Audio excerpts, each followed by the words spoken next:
What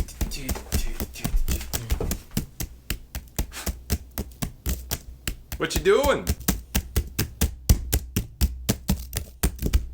What? I asked you what you doing. Oh, I'm just very calmly trying to edit this video. Ah, that's stupid. Anyway, how does your setup work? I'm so glad you asked!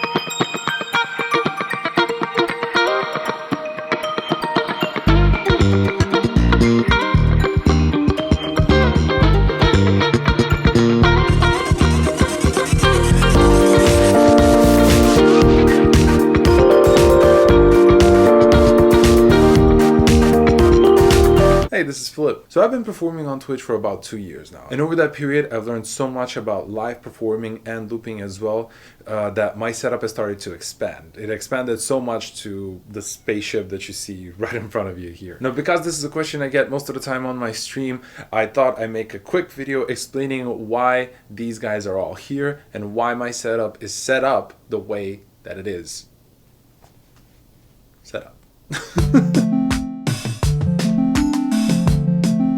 Since I'm running a dual Mac setup, all of my audio is created on the MacBook Pro, which then feeds all of the audio into the Mac Mini where I stream it over to on Twitch. My software of choice for creating music is Ableton. I actually have used Ableton for a lot of years, I think about 10 years at this point, and I'm fairly comfortable in using it. I find it's the most intuitive piece of software for creating loops and creating music and also mixing at the same time. As for my streaming software of choice is OBS Studio. So currently I'm using the Yamaha MODX, and the reason why I picked this keyboard specifically is because it can flip between audio and a MIDI controller. So if I ever wish to record the onboard sounds into my Ableton, all I have to do is just press one button and I'm good to go. If I wish to do the opposite, if I wanted to have it as a MIDI controller, I can do that with the pressure of a button, or why not do both? It's just fantastic. It's a great keyboard. I wish the keypad was a little bit better, but it does all of the things that I need to do, and it is my go-to controller for anything and everything. Other keyboards that I use are the MPK Mini, the Korg Minilog for some analog synth action, and my personal favorite, the Tiny Keyboard, aka the Powerhouse, the OP1. By the way, I made a whole video about this guy, so if you want to check it out, I'll leave it up here somewhere or down in the description.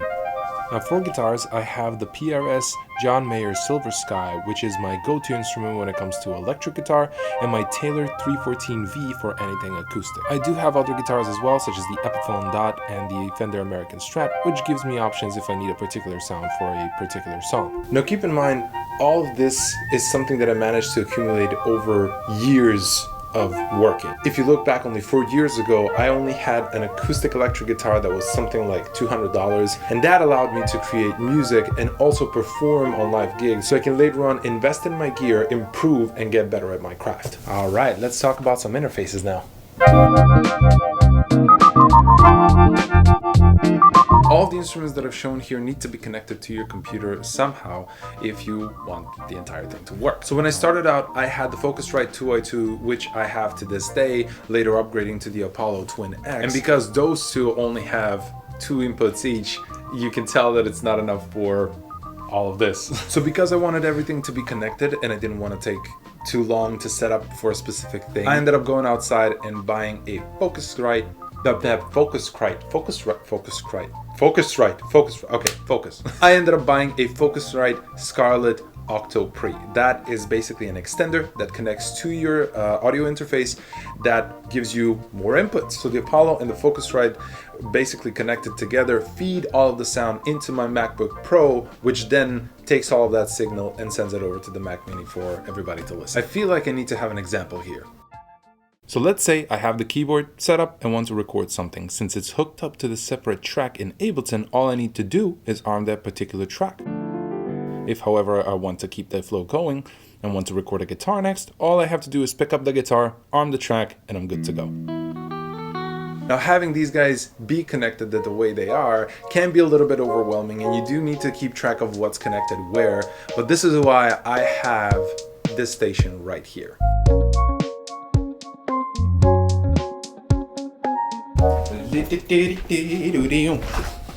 Hi! So, it's a brand new day. I didn't get to finish recording the video, but let's keep going. So since it's going to take some time in explaining this next section, I don't feel like making a 2-hour video talking about all the little nits and bits and like itty bitty diddle ditty. So I'm just gonna give you a nice little rundown so you can get the general gist of how everything works. So this is my setup. I actually have 3 APC40s and an Ableton Push, which all of them individually control a separate section of Ableton. Quick disclaimer, you do not need this, all right? This is overkill for most people. Now, because I want to be in control of the specific sections of my setup, this is the reason why I have so many of them. So one of the controllers controls the drums, the other one controls the guitars and basses, and also my vocals, and the last one controls anything that the keyboard does. So if I want to record the drums, I just simply push a button and I'm right there, ready to make a beat. But if I have a section where I wish to jump to, let's say, the guitars, I can just simply press a button and all the guitars are available to me right then and there. In the corner right here, I have the Ableton Push. This guy allows me to adjust my effects, adjust my loops, also pick sounds if I wish to, record clips, adjust samples, look for creative ideas, basically all of it. And finally, I have my, this guy's heavy, foot pedals right here. This is the Nectar Pacer foot controller, aka MIDI controller, with a bunch of like things you can step on, and also it has a lot of external outputs and inputs here in the back, so you can just simply connect the guitar if you want through it. You can do whatever you want. Now, for the pedal board specifically, just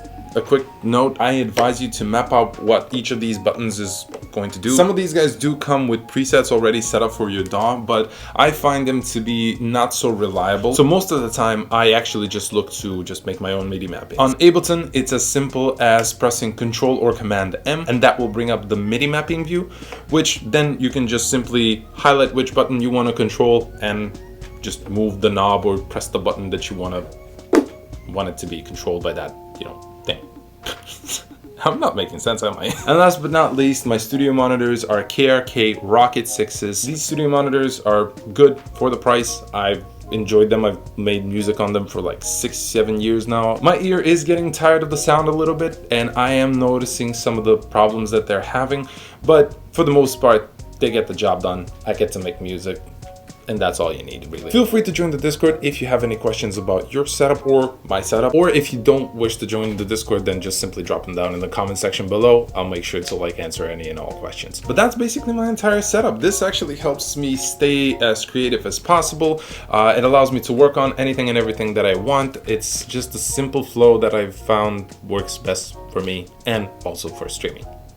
So I totally did not forget to record this part at all. This is all planned completely. But I forgot to mention that I have just released a lo-fi album that you guys have been listening to the entire time in the background of this video. So if you want to check it out, there will be a link down in the description below. It is free to use on your streams if you wish to. That's it. So anyway, thank you so much for watching. I hope this video gave you a little bit of an insight of how everything works and how I go about connecting things. I do stream on Saturdays, so if you want to watch this beast in action, feel free to come over on twitch.tv/flipofficial. Make sure you leave a like if you like the video, or a dislike, because YouTube's removing that and you better do it while you can. And if you don't want to miss any future videos, make sure you hit that subscribe button, and I will see you in the next video.